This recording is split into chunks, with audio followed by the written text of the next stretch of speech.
ये लोग पानी पी पी के जवाहरलाल नेहरू को गालियां देते हैं। कम से कम उस जवाहरलाल नेहरू ने चाइना की आंखों में आंखें डाल के उनके साथ युद्ध तो किया था। इन्होंने तो देश को सरेंडर कर दिया चाइना के सामने, और उन्होंने हमारा हमला किया, हमारे 2000 स्क्वायर किलोमीटर एरिया को ले लिया। इन्होंने बदले में चाइना को इनाम दिया। 2018-19 में चाइना के साथ हमारा ट्रेड, हमारा व्यापार 87 बिलियन डॉलर्स का था, उसको 1.5 गुना करके 22-23 में ये 114 बिलियन डॉलर का व्यापार हो गया। मैं आज देश के लोगों से पूछना चाहता हूं, आपको धंधा करने वाला प्रधानमंत्री चाहिए, आपको बिजनेसमैन प्रधानमंत्री चाहिए, या देश की रक्षा और देश का सम्मान करने वाला प्रधानमंत्री देश को चाहिए? सब लोग ये जानना चाहते हैं कि प्रधानमंत्री चुप क्यों है। अगर हम एक ही काम कर देते, इसमें डरने की क्या बात थी? हम चाइना से इतना माल इंपोर्ट करते हैं, हम उनके साथ इंपोर्ट करना बंद कर देते। मैं प्रधानमंत्री जी को कहना चाहता हूं, आंख दिखाने की हिम्मत तो दिखाओ।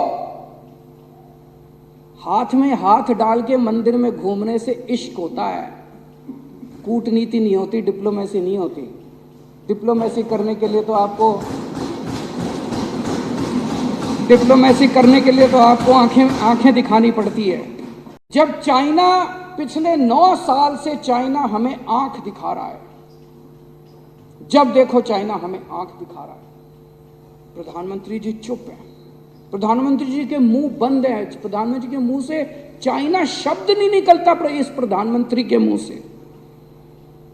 मेरे को याद है अक्टूबर 2019 में चाइना के राष्ट्रपति इंडिया आए, और इंडिया के अंदर तमिलनाडु में महाबलेश्वर में दोनों हाथ में हाथ मिला के चाइना के राष्ट्रपति और हमारे प्रधानमंत्री हाथ में हाथ मिला के महाबलीपुरम के मंदिर में घूम रहे थे। उसके फोटो खींचे गए अक्टूबर 2019।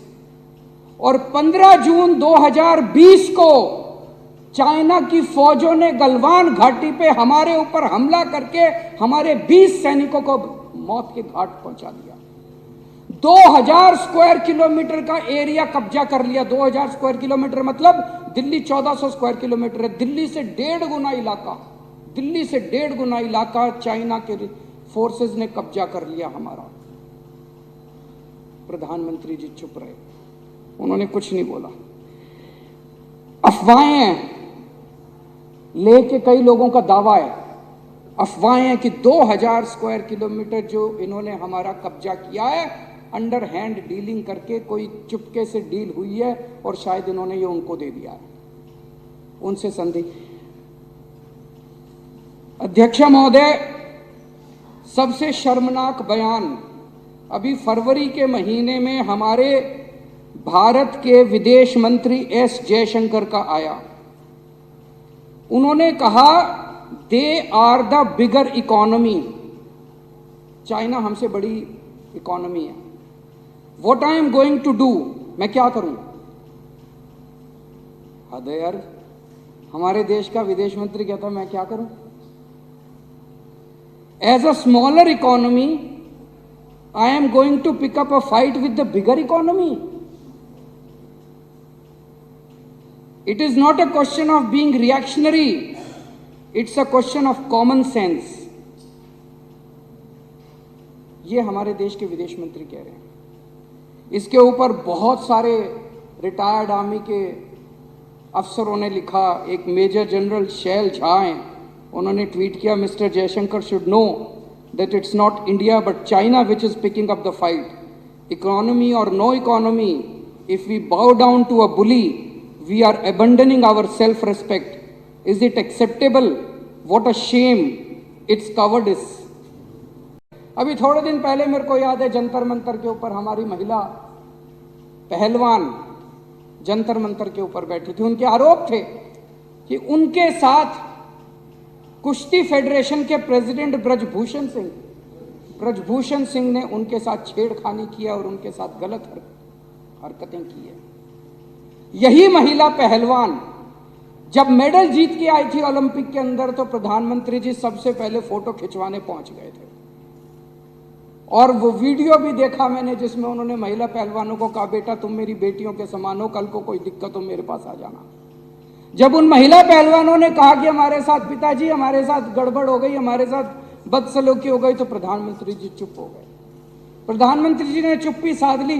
कम से कम इतना तो कह देते, प्रधानमंत्री जी अगर इतना ही कह देते कि बेटा चिंता ना करो, मैं हूं, मैं जांच कराऊंगा, दोषियों को सजा दिलवाऊंगा, कम से कम लोगों को संतुष्टि तो मिल जाती कि प्रधानमंत्री है। मणिपुर के केस में कम से कम इतना ही कह देते, मणिपुर के लोगों को एक अपील, शांति की अपील ही कर देते प्रधानमंत्री कि मैं मणिपुर के लोगों से शांति की अपील करता हूं कि कृपया हिंसा मत कीजिए। शांति की अपील तक नहीं करते हमारे प्रधानमंत्री, कमरे में कुंडी मार के बैठ जाते। जब ये महिला पहलवान थी, महिला पहलवानों को एक अपील कर देते, वो तो बेचारी केवल प्रधानमंत्री से 2 शब्द सुनने के लिए बेताब थी। अगर वो कह देते कि बेटा चिंता ना करो, जिसने भी तुम्हारे साथ गड़बड़ किया मैं उनको बख्शूंगा नहीं। उन्होंने क्या किया? सुप्रीम कोर्ट जाना पड़ा इन बिचारी महिला पहलवानों को एक एफआईआर दर्ज कराने के लिए, एक एफआईआर दर्ज कराने के लिए। ऐसे प्रधानमंत्री हैं। आज हम सब लोग यहाँ पे मणिपुर की चर्चा कर रहे हैं। एक तो मणिपुर के अंदर जो घटनाएं घटी वो बेहद दर्दनाक हैं, लेकिन उससे भी ज़्यादा दर्दनाक जिस तरह से भारतीय जनता पार्टी के एमएलएज जो कह के यहाँ से सदन छोड़ के बाहर चले गए और बाहर जाके चैनलों पे बाइट दे रहे हैं। वो कह रहे हैं कि मणिपुर से उन लोगों का कोई लेना देना नहीं है, मणिपुर उनके लिए कोई विषय नहीं है। मैं ये सोच रहा था, ये सारे चैनलों पे भी चल रहा है, सारे चैनलों पे चल रहा है कि भारतीय जनता पार्टी के विधायक जो हैं वो विधानसभा छोड़ के ये कह के चले गए कि मणिपुर से उन लोगों का कोई लेना देना नहीं है, मणिपुर उनके लिए कोई विषय नहीं है। पूरे देश में इस टाइम टीवी चैनलों पे ये चल रहा है और मणिपुर के लोग भी ये देख रहे होंगे। और जब मणिपुर के लोग ये देख रहे होंगे कि दिल्ली के अंदर बैठे हुए विधायक, दिल्ली के विधायक, भारतीय जनता पार्टी के विधायक साफ साफ ये कह रहे हैं कि मणिपुर से उनको कोई लेना देना नहीं है, उनके दिल पे क्या गुजर रही होगी। अध्यक्ष महोदय, ये केवल भारतीय जनता पार्टी के कुछ विधायक नहीं कह रहे, ऊपर से नीचे तक पूरी की पूरी इनकी सारी सरकारें और उनके सबसे बड़े नेता प्रधानमंत्री श्री नरेंद्र मोदी जी का संदेश है कि मणिपुर से उनका कोई लेना देना नहीं। जब से मणिपुर की घटना घटी है, प्रधानमंत्री जी चुप हैं। मणिपुर के अंदर 6500 एफआईआर हो गई 190 दिन के अंदर। 3 मई से लेकर 31 जुलाई के बीच में 6500 एफआईआर हो गई। प्रधानमंत्री जी चुप रहे। मणिपुर में 4000 लोगों के घर जला दिए गए। प्रधानमंत्री जी चुप रहे। 60,000 लोग बेघर हो गए। प्रधानमंत्री जी चुप रहे। 150 से ज्यादा लोगों की मौत हो गई। प्रधानमंत्री जी चुप रहे। 350 धार्मिक स्थल जला दिए गए। प्रधानमंत्री जी चुप रहे। केंद्रीय फोर्सेस, आसाम राइफल्स और मणिपुर पुलिस के बीच में खुलेआम झगड़ा हो गया और गोलाबारी हो गई, जो आज तक भारत में कभी नहीं हुई कि सेंट्रल फोर्सेस और लोकल पुलिस के बीच में झगड़ा हो जाए।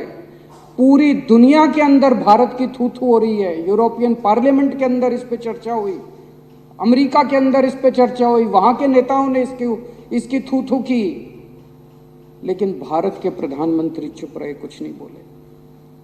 और एक दिन जब एक वीडियो चारों तरफ सर्कुलेट हुआ जिसमें हमारी 2 या 3 बहनों को निर्वस्त्र करके सड़क के ऊपर घुमाया गया और उनके साथ खुलेआम सरेआम कई लोगों ने मिलकर गलत काम किया, तब भी प्रधानमंत्री जी चुप रहे। उनके मुख्यमंत्री कहते हैं ये कोई आइसोलेटेड इंसिडेंट नहीं है, यहां तो ये रोज ही हो रहा है। मैं ये पूछना चाहता हूं कि एक देश का प्रधानमंत्री एक पिता के समान होता है सबके लिए। वो जो बेटियां जिनके साथ ये गलत काम किया जा रहा था, या इतनी बेटियों के साथ उनके मुख्यमंत्री का, बीरेन सिंह का कहना है कि ये तो रोज हो रहा है यहाँ पे। लोग प्रधानमंत्री को रोज याद नहीं करते। आज मेरे घर में सब्जी नहीं बनी, घर में पानी नहीं आ रहा, तो लोग प्रधानमंत्री को याद नहीं करते। प्रधानमंत्री को याद तब करते हैं जब सारे सिस्टम फेल हो जाते हैं, तब आदमी याद करता है यार मेरा प्रधानमंत्री मेरे को बचाएगा। उन महिलाओं के लिए तो सब कुछ फेल हो गया था जिनको निर्वस्त्र करके वहां पे खुलेआम सड़कों पे घुमाया गया और खुलेआम उनके साथ गलत काम किया गया। वो तो बेटियां हैं हमारे देश की, वो तो प्रधानमंत्री जी की उम्र के हिसाब से वो तो उनके पिता समान है। पोजीशन के हिसाब से भी, उम्र के हिसाब से भी प्रधानमंत्री तो उनके पिता समान है। और जिस दिन अगर बेटियों की सरेआम इज्जत लुट रही है और बाप कहे कि मेरा इससे कोई लेना देना नहीं है, तो बेटियां कहाँ जाएंगी? बाप अगर ऐसे मौके पे मुंह मोड़ ले तो बेटियां कहाँ जाएंगी? मैं देख रहा था एक रिटायर्ड आर्मी ऑफिसर जो मणिपुर का रहने वाला है, उसका एक वीडियो सर्कुलेट हो रहा था। वो प्रधानमंत्री मोदी जी का बहुत बड़ा भक्त होता था, अंध भक्त होता था। उसका पिछला ट्विटर अकाउंट उठा के देखो, उसने मोदी जी के लिए अंध भक्ति में पिछले कई सालों से खूब ट्वीट किए हुए हैं। वो रो रहा था उस वीडियो में, और रोते हुए कह रहा था कि प्रधानमंत्री जी, मैंने नहीं सोचा था कि आप हमें इस तरह से धोखा देंगे। मैंने नहीं सोचा था कि आप हमारी पीठ में छुरा घोंपेंगे, आप हमें हमारे हाल पे इस तरह से छोड़ देंगे। ये सारे बीजेपी वाले कह रहे हैं कि ये अकेला प्रधानमंत्री आज जो पिछले 9 साल में 50 बार नॉर्थ ईस्ट गया था। अध्यक्ष महोदया, हमारा कोई रिश्तेदार हमारे खुशी के मौके पे तो रोज आए, लेकिन जिस दिन मुसीबत हो उस दिन मुंह मोड़ ले। तो आदमी तो असली दोस्त तो वही होता है ना जो मुसीबत में काम आता है। असली साथी वो थोड़ी होता है जो कि शादी ब्याह में। तो जब हमारे घर में मुसीबत आई, जब मणिपुर के अंदर मुसीबत आई, जब मणिपुर जल रहा था, लोग मर रहे थे, लोगों के घर जलाए जा रहे थे, महिलाओं के साथ गलत काम किया जा रहा था, तब आपको सुध नहीं आई। तब आप अपने कमरे के अंदर कुंडी मार के बैठ गए। पूरा देश इस टाइम स्तब्ध है और पूरा देश पूछ रहा है कि प्रधानमंत्री की चुप्पी का कारण क्या है। प्रधानमंत्री ना कुछ कर रहे हैं और ना कुछ बोल रहे हैं। प्रधानमंत्री की चुप्पी का कारण क्या है, ये पूरे देश के अंदर इस वक्त चर्चा का विषय। और ये पहली बार नहीं है। पिछले 9 साल के अंदर जब जब इस देश के ऊपर आपदा आई, जब जब इस देश के अंदर कोई आपदा आई, ये प्रधानमंत्री चुप हो गए, अपने कमरे में जाके अंदर कुंडी मार के बैठ गए। ये प्रधानमंत्री मैदान छोड़ के भाग गए। ये प्रधानमंत्री कहीं दिखाई नहीं दिए, लोग चिल्लाते रहे। इनके समय में पिछले 9 साल में 13 लाख करोड़ रुपए के बैंकों के कर्जे कुछ चंद अमीर लोगों के माफ कर दिए गए। इन्होंने नीरव मोदी को भगा दिया, इन्होंने मेहुल चोकसी को भगा दिया, ललित मोदी को भगा दिया, विजय माल्या को भगा दिया। वो क्या कहते हैं, जो क्या नोटिस होता है जो बाहर जाने से रोकने के, नहीं, वो मनीष के खिलाफ करा इन्होंने लुकआउट नोटिस। नहीं, लुकआउट भी नहीं होता, कुछ नोटिस होता है। भाई तुमने मनीष के खिलाफ वो नोटिस कर दिया यार, थोड़ा नीरव मोदी के खिलाफ भी वो नोटिस कर देते। वो यूं ही भाग गया वो एयरपोर्ट से बैठ के, वो कोई वेश बदल के तो गया नहीं। नीरव मोदी भाग गया, मेहुल चोकसी भाग गया, विजय माल्या भाग गया, ये यूं ही भाग गए, भगाए गए।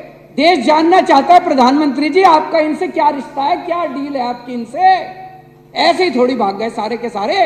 अभी आरबीआई की रिपोर्ट आई है, 16,000 विलफुल डिफॉल्टर। विलफुल डिफॉल्टर का मतलब होता है जिनके पास पैसे हैं, जानबूझ के नहीं दे रहे। एक तो है भाई कोई बैंकक्रप्ट हो गया, उसके पास पैसे ही नहीं है, धंधा चौपट हो गया। एक है विलफुल डिफॉल्टर। विलफुल डिफॉल्टर वो होते हैं जिनके पास पैसे हैं, नीयत नहीं है, वो दे नहीं रहे। आरबीआई कह रही है 16,000 विलफुल डिफॉल्टर है जो नहीं दे रहे। तो क्यों नहीं दे रहे? उनको जेल में नहीं डालते, उन पे ईडी नहीं करते, उन पे सीबीआई नहीं करते। तो प्रधानमंत्री से पूछना तो चाहते हैं लोग कि भैया आपका क्या है, उनके साथ क्या डील हो रही है। ये जनता पूछना तो चाहती है ये क्या अंदर खाने चल क्या रहा है। ये 16,000 विलफुल डिफॉल्टर, हमारे प्रधानमंत्री जी चुप क्यों हैं? बोलें तो सही, कुछ तो बोलो प्रधानमंत्री जी।